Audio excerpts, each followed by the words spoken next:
Здравейте, пътешественици! Тук спряхме на едно такова местенце с масичка. Ето. Две пейки. Ето тук много приятно. В гората има и някакво поточие. Ето го. Значи шмичка тук може да се пали огън, вероятно. Ето и шмичка тук. Моля, пазете чистота. Тя едва му капе, нали, но... Уникално местенце. Спокойно. Ето това е пътя. Отиваме на язовир Белмекен. И това тук наистина много ми хареса. Ще го покажа. Кой пази природата чиста? Виж тук, нали? И когато се отвори, вътре има огледало. Много хитро направено.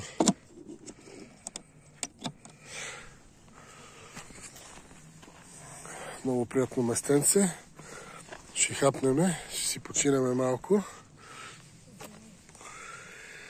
И продължаваме нагоре да видим този язовир дали ще бъде по-приветлив от останалите, които посетихме. Дали ще бъде всичко частна собственост и дали ще има място за къмпинг и евентуално за риболов. Много хубаво беше. Хапнахме сред природата, сред чист въздух и тишина.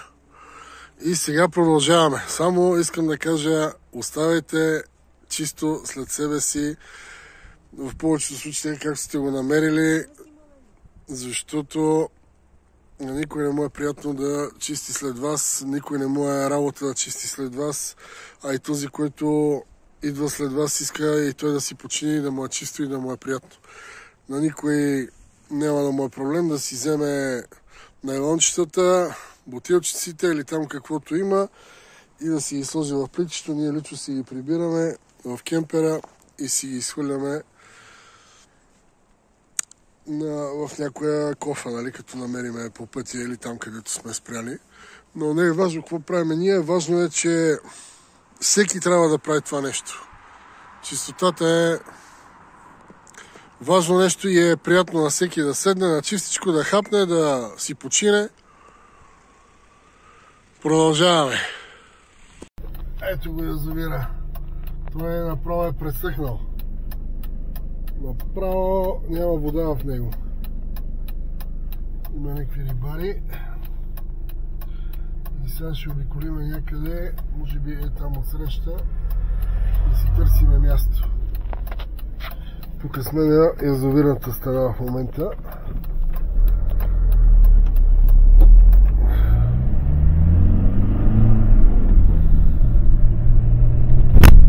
Има риболовци, какво ловят, то няма вода.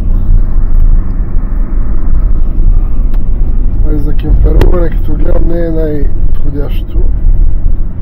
Много е открито, много голо. Както и да е, обикаляме, търсиме си местенце и съответно показваме. Обикаляме си тук язовира. Пак както винаги ние минаваме от другата страна. Там долу има кемпери и от другата страна в гората има кемпери. Значи ние ще проверим къде е по-приятно местенце за нощувка. Ето е, там има кемпери. Не знам дали се вижда на камерата. Но водата я няма. Половината язовир е изчезнал. А тук има страхотни борчета. Направо са толкова гъсти, все едно са различен вид.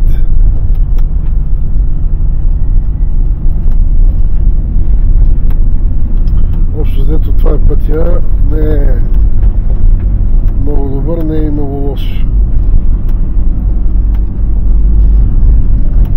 Ще пробваме тук, ако не ще видим да се върнем назад, да видим от другата страна в гората някъде. Има ли път, няма ли, може ли да се нощува.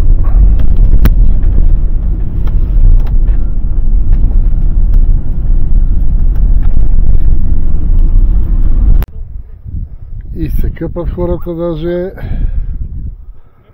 Ето тук от високото да го покажем целия язовир. Тук ще слезем сега надолу да видим. За сега тук е добре като път. Или не знам, силно казано път. Пътека някаква. Слизаме надолу да провериме. Да, пълна с магарешки будили тук. Явно има много магарета, които обичат да се будат.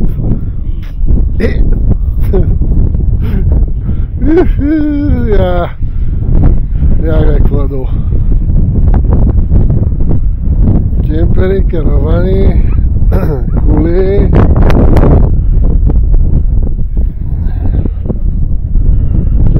Тук е на високото.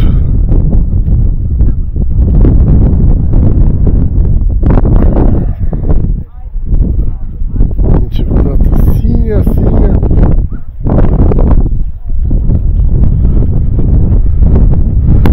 Принципно завали ли дъждец тук, няма излизане.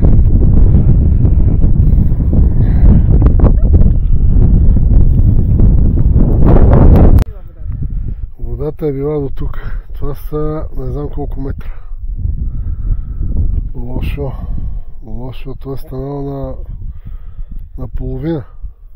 Ако не и по-малко. Да. Въпросът е оттам ли има път или да се върнем обратно. Но може да има път оттам. Примерно и някъде в гората да...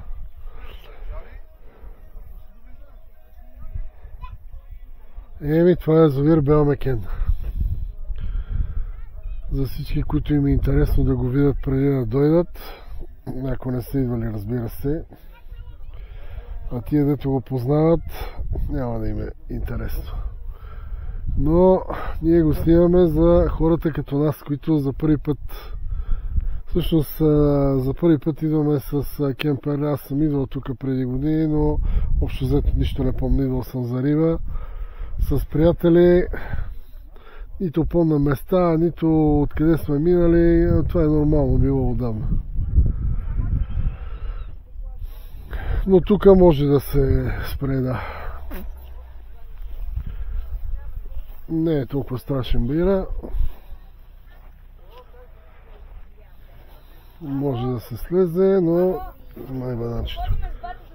Да, само да го покажа, това е банан.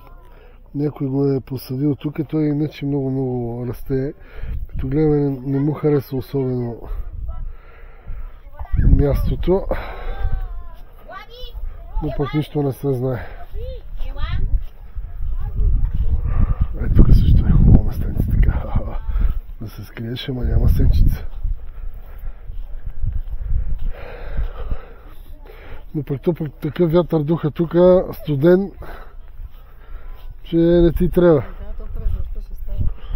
През нощта. Минус няма стане. Ама ще си е хладничко. И ми това е пътя нагоре. По-добре вие си избирайте язовири, по-добре жените. Нищо, нали? Това ни беше идеята. Идеята ни беше да покажем къде какво е. Това е серията Обиколи българските язовири. Тук е място да ви кажа, че не е лошо да се абонирате, да поставите един лайк, ако ви харесва това, което правиме, и местата, които ви показваме. Ето още един кемпер пристига. Трябва да видим къде се нагласи той. Но хубавото на този язовир е, че до сега никъде не видяхме табела частна собственост. Тук явно не им е интересно да се, как да кажа, собственястват. Пристига още едно кемперче. Ще видим къде ще иде. може пък те да знаят, те може да знаят повече, т.е. със сигурност знаят повече от нас, защото ние идваме за първи път. Търсиме подходящо място, за да го покажем. Тук е едно много приятно местенце. Това не се знае какво е било някога. Но тук кемперите къде се спрели. Да, много приятно местенце. И тук може да се вкара и този как е спрял, и там може. Пак няма много сянка и тук може да се спре, но поне мястото е приятно. Да.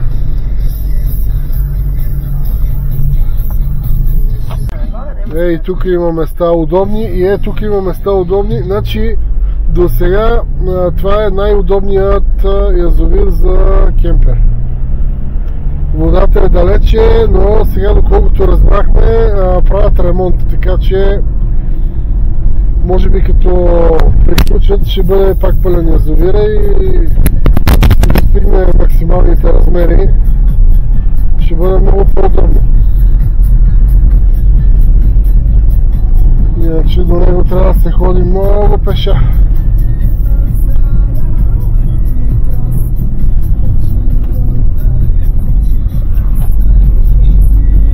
Много казаха ни, че има път от другата страна.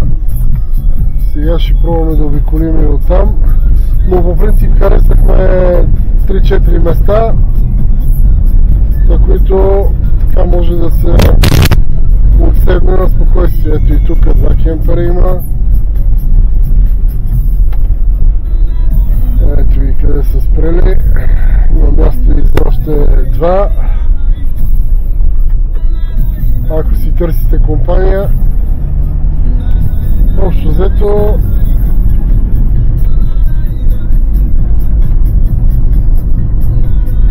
като няма частна собственост и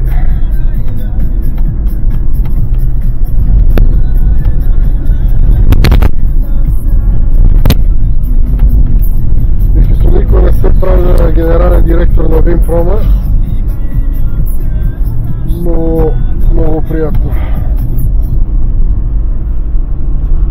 Така, значи трябвало да минем по страната и от другата страна имало някакъв път.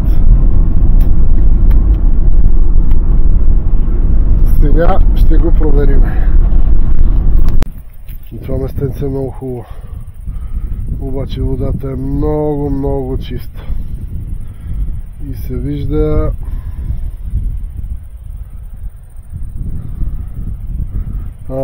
от тази страна е много добре, разбира се, но за риболовците не е много добре, защото както те виждат рибата, така и рибата вижда тях.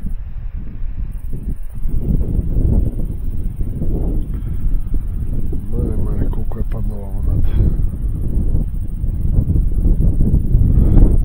Така, тук има един път. Сега ще сляза да разгледам и тук. Да не се бутам всеки път с кемпера, че някой път няма къде да обърнеш или пък има разни огромни дупки. Ето затова мога да го покажа с удоволствие и другите. Тук също може да се спре. Спира се тук, долу горе има сенчица, отстрани на пътя. Да, това определено е язовира с най-много възможности за кемперуване. И то с кемпери, нали. Ето всъщност тук мога да се спре също. Тук също най-вероятно са спирали, това следи от гуми. Да, и това место много ми харесва. Тук също мога да се спре. И тук може да се спре. Това ще бъде малко, но тук ще е добре. Тук има някакъв корен.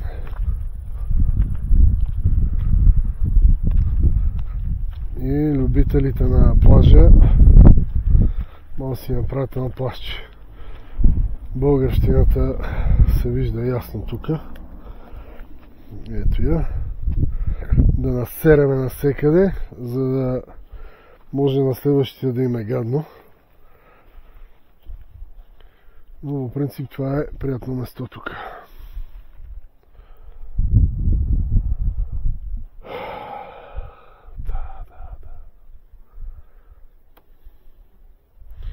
Общо взето, няколко са местата, които ви показахме. Там също може да се спре. Не е такъв наклона. Да, на слънце ще е, но само да видим сега към обяд някъде. Слънцето отгоре точно. Така че, може би... Всъщност не съм сигурен много за посоките. Но може би сутринта ще грее, да, до обяд и след това ще бъде сянка. Точно така. Значи, натам е запад. Точно така. Ако се абстрахирате от българщината, не знам какво им харесва на тия хора толкова да цапат, но аз съм сигурен, че те така си живеят. И в къщи също има така. Просто няма как да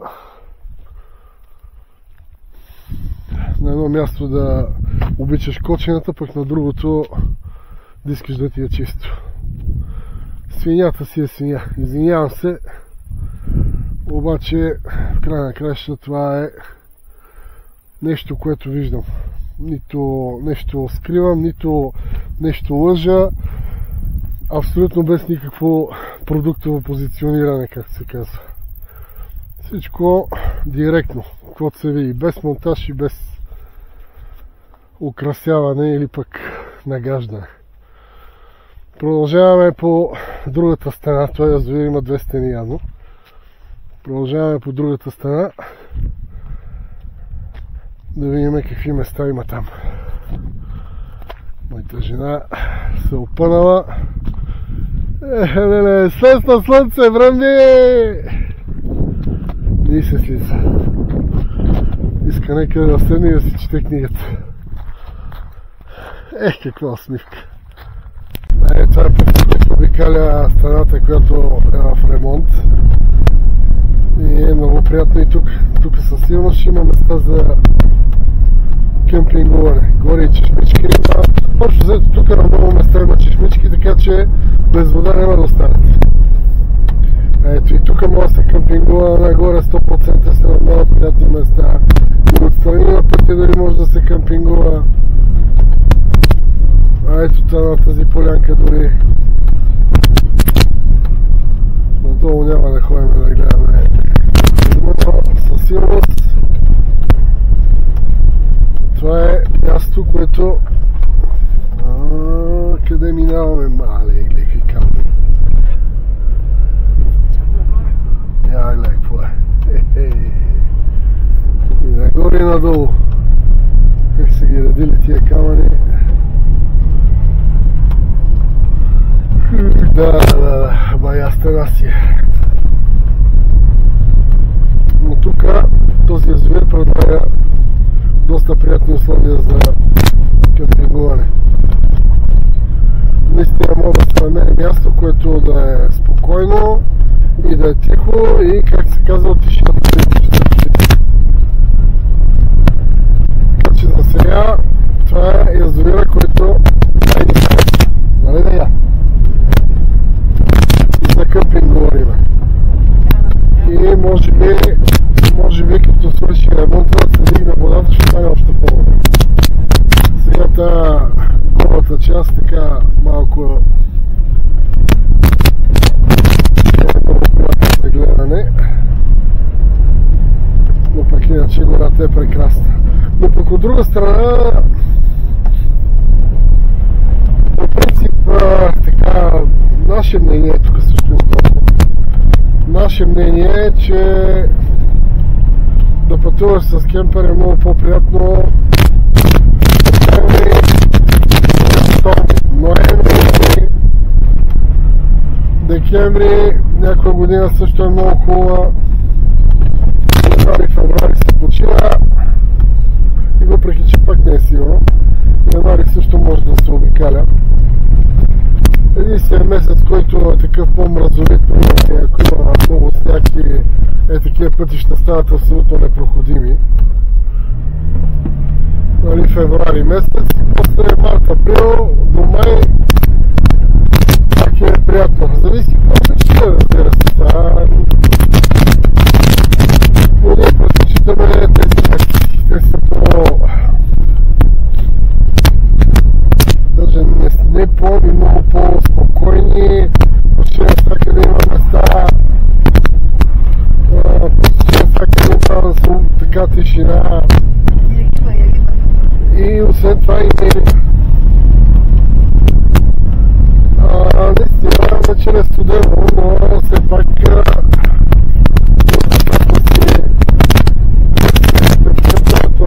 има две печки и изобщо няма никакъв при минус 20. Навънка ще бъде проблема да седиш, ще пак отидеш някъде да седиш в кемпа, може би не е най-приятното нещо, въпреки че пак си е приятно. И така, продължаваме да търсиме удобни за къмпинг места. Абе, мислех да не го показвам, обаче викам ще го покажа. Ай, това е България. Защо бе хора всичко трябва да е така унищожено бе? Кое е изнесъл и до грамата тук и не знам какво е било това тук и кога е било, ама... Това да минеш така от туката да ти се приповдига настроението. Защо бе хора бе? Ние си го правим бе, ние си го правим, да, това са руини изобщо. Те не знам, това си е... Няма да се пускам изобщо в размисли, че направо ще следосам много. Прекрасно. Как ще тесам бе, бръмби бе? Не бе, бръмби бе. Тук има много хубави места. Да седнеш да си ловиш риба. Отиваме там. Това е пътя, като гледам не е лош. И мислиме там да се установиме. Но тази разруха тук, това може би някога е било ТКЗС.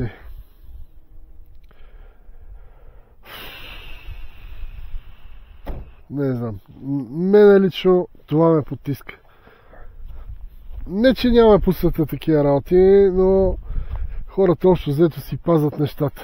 А ние тук сме фалили огромно количество труд. Даже дето се вика, може да се го строили това и на бригадирски начала. Материали, пари, изобщо и накрая фраз. Това е черния път. Не е толкова страшно. Лека по лека се минава. Защото някой каза, че тук не можело да се мине. Това е толкова страшно. Лека по лека. И отиваме тук в на някаква ливатка, където има бая кемперчета и почиващи. Дали тук да спреме, дали да ходим надолу.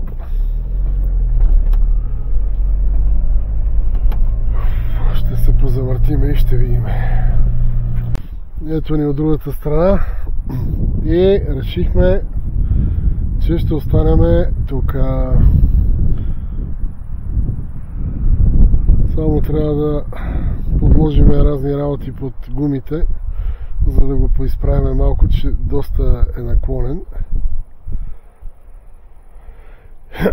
И идва момента, в който сядаме и пиеме по една бира. Заслужили сме си, обикаляхме цял ден.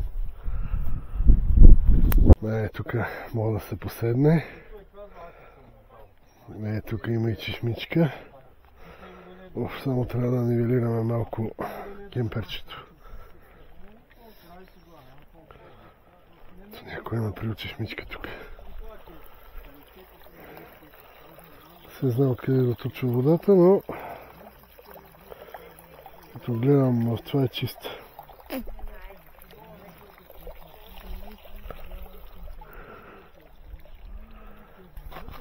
така го нивелирахме кемперчето. И там стана много високо, един пън за повдигане. Не е най-доброто, но това е положението.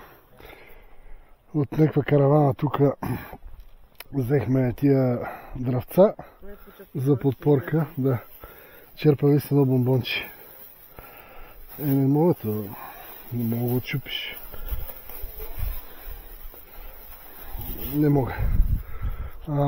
Какво исках да кажа? Естествено, ние ще му ги върнем после дървета. Ние огън няма да палим. Само сме ги вземали за подпорка. За ваше здраве. Ето, готови сме да пираме по една бира. Няма да показвам каква е, за да няма продуктово позициониране. На здраве на всички и пожелавам хубави спомени на всички пътешественици.